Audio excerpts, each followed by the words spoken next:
یەکێتر لە سەحابەکانی پێغەمبەری خوا صلی الله عليه وسلم ئافرەتێکی پیرێژن بەڵام بەڕاستی مووقیفی ئیماندارانە.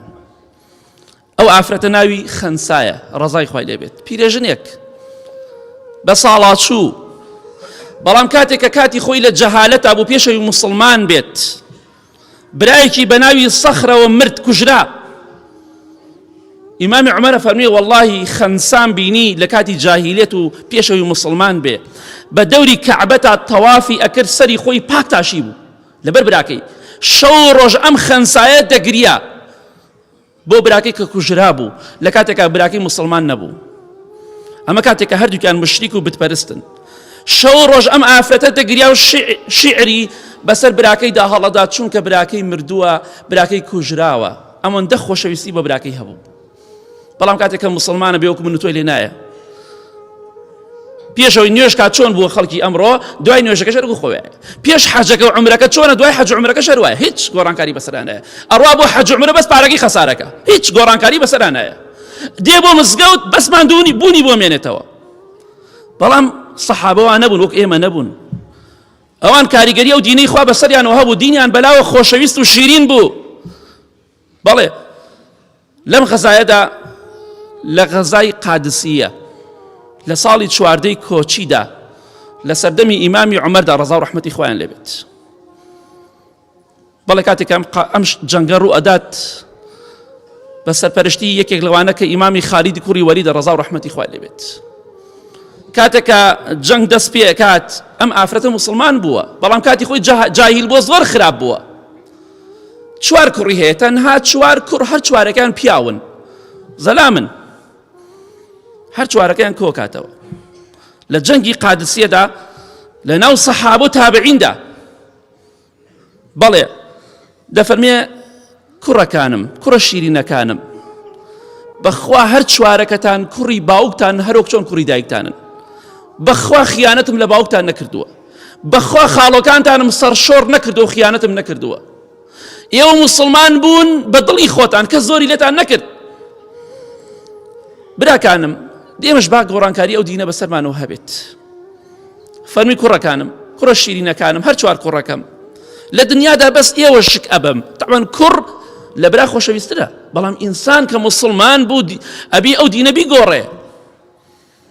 کوڕەکانم کوڕە خۆشەویستەکانم خۆتان باش دەزانن خوای گەورە چی ئەجر و پاداشتێکی داناو بۆ ئەو کەسێک کە لە پێناو خوا ئەکوژدێ و جیهادەکە.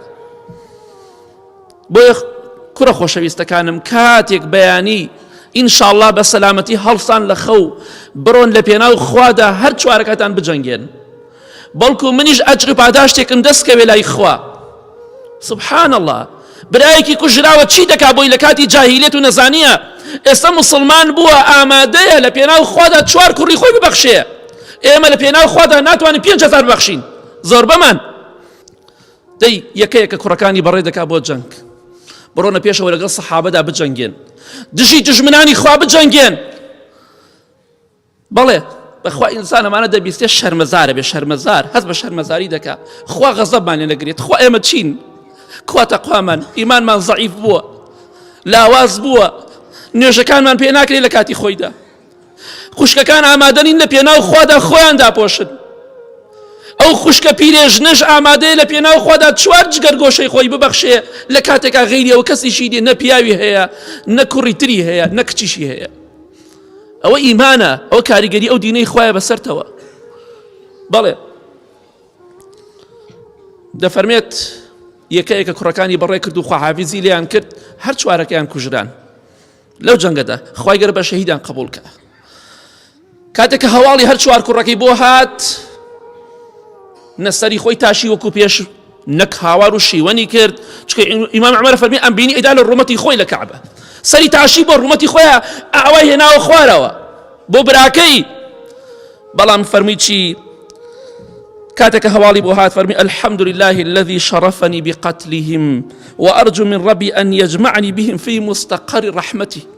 الحمد لله خوايا سپاس وستایش بۆ تۆ کە ئەم شەرەفەت بە من بەخشی خۆی ئەمە شەرەفێکە بە منت بەخشیوە کوڕەکانم لە پێناو تۆدا خوێنی پاکیان ڕژا خوایەگیان داوات لێ ئەەکەم لەگەڵ کوڕەکانە لە بەهەشتا کۆمان بکەیتەوە. ئەوە هەموو ناڕەحەتێکەی بوو.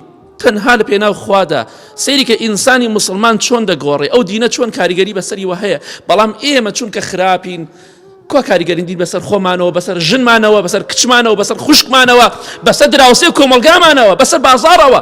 بڕۆ بازاڕە بزانە وەزعەکە چۆنە. ئافرەتە گەنجەکان نیوە زیاتر پانتۆڵە پێن. کوا غیرەتی مسلمانان، کوا تەقوا. با بە خۆمان دابچینەوە. خوا لە قیامەت محاسبەمان دەکا. ئەتەوێت لە قیامەت لەگەڵ ئەمانە کۆبیتەوە، لەگەڵ ئەوانە حەشر کرێی، خۆت بشوبێنە بەوان. وەکو گاور و جوولەکە و ئەوروپا مەبە، وەکو مسلمان و سەحابە و تابعین بە، پیاو بە، ژنی چاک بە، لەخوا بترسە.